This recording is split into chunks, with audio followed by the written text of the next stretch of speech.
त्याची ताकद त्या ठिकाणी सांगितली. तुंगभद्रा नदीच्या काठी उत्तम नावाचं नगर आहे आणि या नगरामध्ये आत्मदेव नावाचा ब्राह्मण राहतोय. महिला मंडळ नीट ऐका, आपल्या कामाचं आहे. आत्मदेव नावाचा ब्राह्मण राहतोय. त्याची पत्नी आहे धुंदुली. त्याचं नाव आत्मदेव आहे, पत्नीचं नाव धुंदुली आहे. पण ही धुंदुली जरा मूर्ख स्वभावाची आहे. असं असतंच महाराज, एक नीट असलं तर एक. दोन्ही सारखं नाही मिळत. या जगामध्ये काहीच परफेक्ट नाही. कोणता देश परफेक्ट नाही, कुठलं राज्य परफेक्ट नाही, कुठलं गाव परफेक्ट नाही, कुठले आई वडील परफेक्ट नाही, कुठले बहीण भाऊ परफेक्ट नाही. सांगू तुम्हाला, परफेक्ट होण्यापेक्षा प्रामाणिक होणं जास्त गरजेचं आहे. काही परफेक्ट नाही या जगामध्ये. धुंदुली जरा मूर्ख स्वभावाची होती. त्यांच्या प्रपंचाचा जर विचार केला तर त्यांना मूलबाळ नव्हतं महाराज. प्रचंड गडगंज संपत्ती होती, लेकरू बाळ पोटी नव्हतं. लोक त्यांना हिणवायचे. धुंदुली जिथं जाईल तिथं तिला ऐकावं लागायचं. निपुत्रिक आहे, वांज आहे. एखाद्याचं बाळ तिला घ्यावंसं वाटलं तर ती बाई म्हणायची, हिची नजर लागेल माझ्या बाळाला, हिच्याकडे माझं बाळ देऊ नका. महिला मंडळ होतं ना असं. महिला मंडळ, एखाद्याला मूलबाळ होत नसेल तर तिचा काय दोष आहे हो. आपल्या बोलण्यानं तिला कधी हिणवू नका. असं म्हणतात ना की मारलेले वळ बुजतो, पण आपण बोललेलं नाही बुजत महाराज. वैतागला ब्राह्मण. अहो स्वतःला तर मूलबाळ नव्हतं तो विषय सोडा, पण दारात गाय होती, त्या गायीला सुद्धा वासरू होत नव्हतं. महिला मंडळ, दारामध्ये झाड होतं, त्या झाडांना कधी फुलं येत नव्हती, त्या झाडांना कधी फळं येत नव्हती. ब्राह्मणानं बाहेरून जर पूजेचं आणलं तर ती फळं सुद्धा घरी सोडून जात होती महाराज. आत्मदेव ब्राह्मण लोकांना वैतागला, कारण लोक असा समाज असा असतो महाराज, घोड्यावरही बसू देत नाही, पायी चालू देत नाही. एक सांगू, ह्या जगात तुम्ही कसंही वागा, लोक तुम्हाला नाव ठेवणारच आहे.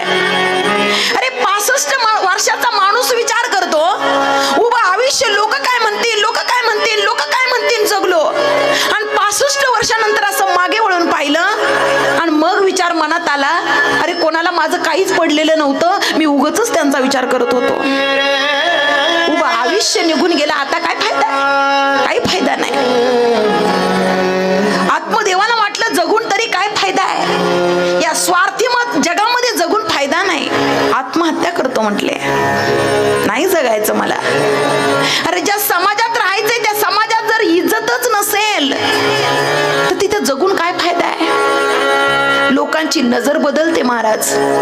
कळतं माणसाला समोरची व्यक्ती आपल्याकडे कोणत्या भावनेनं पाहते. मी निपुत्रिक आहे, मी वांज आहे म्हणून लोक माझ्याकडे बघतात. अरे पत्नीला कदाचित घराच्या बाहेर जायची गरज नाही, पण मला तर बाहेर फिरावं लागतंय ना.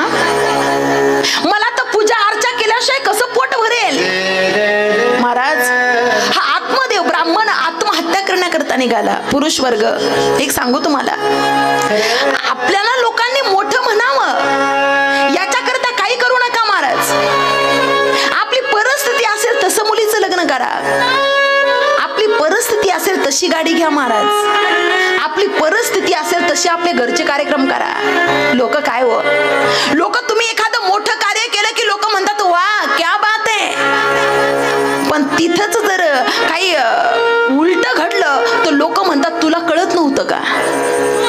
अहो चांगलं म्हणणारी ही लोकच आहे आणि वाईट झाल्यानंतर दोष देणारी सुद्धा लोकच आहे महाराज. बराच वेळेला लोकांचा वैताग घेऊन काही लोक आत्महत्या करतात. आज सकाळी मी मोबाईलवर पाहिलं महाराज, काही आर्थिक अडचण आली की लोक आत्महत्या करतात. अरे जीवन म्हणजे संघर्ष आहे, या जीवनामध्ये आम्हाला लढावं लागेल. आत्महत्या करून जगणं संपवणं एवढे किरकोळ तापण नाहीयेत. सांगू, माणसाला वाटतं टेन्शन जाईन मेल्यानंतर, हे टेन्शन कधीच पाठपुरावा सोडत नाही महाराज. विचार करताय मुला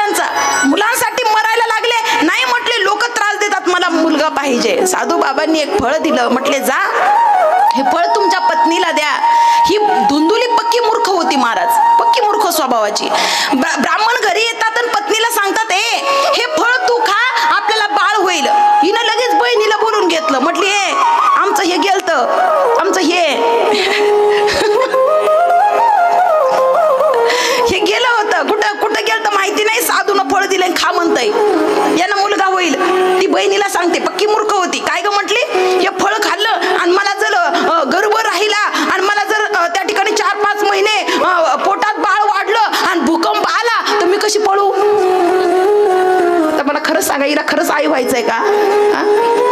आणि म्हणतात बाळपणात बाया मरतात म्हणे, मला नको म्हणे मुलं बाळ. काय काय काय काय बघ बिघडत नाही, काय फरक पडत नाही. बहिणीला तिनं सांगितलं तुझ्या घरात लई मुलं आहेत पण खायला काही नाही, माझ्याकडे खायला लई आहे पण खायला कोणी नाही.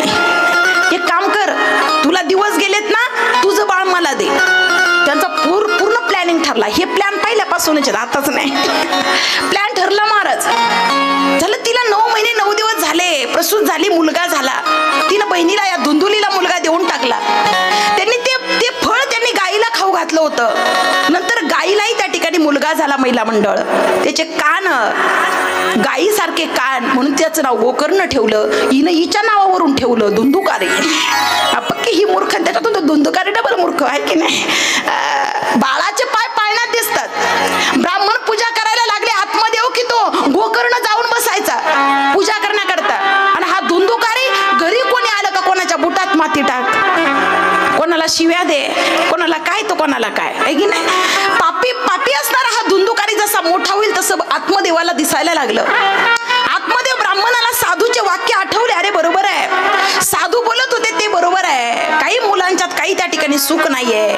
वनात निघून गेले, भगवंताचं चिंतन करतायत.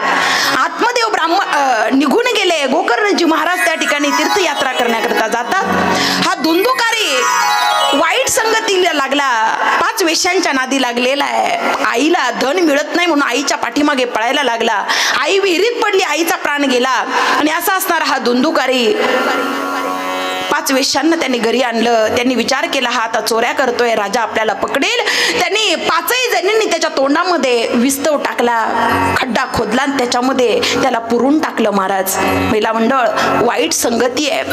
आत्मदेव म्हणजे आपला आत्मा आहे, बुद्धी म्हणजे ती धुंदुकारी आहे, मुलगा म्हणजे कुविचार आहे आणि गोकर्ण म्हणजे विवेक आहे. महाराज, हे 5 वेश्या म्हणजे पंचविषय आहे. पंचविषयाच्या नादी लागलं की वाटोळं होणार म्हणजे होणार. महाराज, विवेक धारण करावा, सत्संगती त्या ठिकाणी करावी. 3रा महिमा वर्णन करून सांगितला की